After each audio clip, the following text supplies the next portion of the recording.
வாழ்க்கையில ஒரு சிறுமையை நீங்கள் அனுபவித்து கொண்டிருக்கலாம். இவ்வளவு நல்லா வாழ்ந்திருந்தோம், நல்லா இருந்தேன், இப்ப நான் சிறுமையில நான் கஷ்டப்பட்டு கொண்டிருக்கிறேன். நான் எந்த இடத்துல வாழ்ந்திருந்தேனோ அதே இடத்துல சிறுமை அனுபவிக்கிறேன். எந்த இடத்துல ஒரு மதிப்பு மரியாதையோடு இருந்தேனோ அதே இடத்துல அவமான நிந்தைகள் மத்தியில் இருக்கிறேன். ஏன் நான் சிறுமைப்பட்டு போனேன் என்று கலங்குறீங்களா? ஆண்டவர் உங்களுக்கு அடைக்கலமாய் இருக்கிறார். நீங்க நெருக்கப்பட்ட சூழ்நிலையில் இருக்கலாம். உங்க வீட்டுக்குள்ள, வேலை செய்யற இடத்துல, ஊழியம் செய்யற இடத்துல நெருக்கம், மனிதரால் உண்டாகிற நெருக்கம், அல்லது நீங்க எதிர்பாராத உங்களுடைய சூழ்நிலையினால் உண்டான ஒரு நெருக்கம்.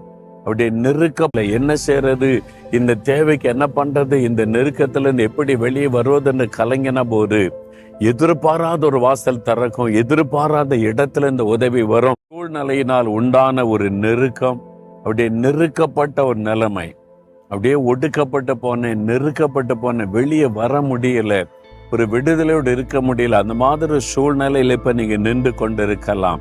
மகளே, நான் உனக்கு தஞ்சமா இருக்கிறேன், எதுக்கு பயப்படுறேன்? நான் இருக்கிறவனுக்கு இந்த நெருக்கமான காலத்துல கூட உங்களை அனைத்துக்குள்ள ஆயத்தமா இருக்கிறார். அவருடைய கரத்துக்குள்ள வந்துருங்க. அவரு தான் அடைக்கலன்னு அவருடைய அடைக்கலத்துக்குள்ள வந்துருங்க. அவரு தான் தஞ்சனை அவருடைய பாத்துல ஒப்பு கொடுத்துருங்க. இன்றைக்கே மாற்றம்.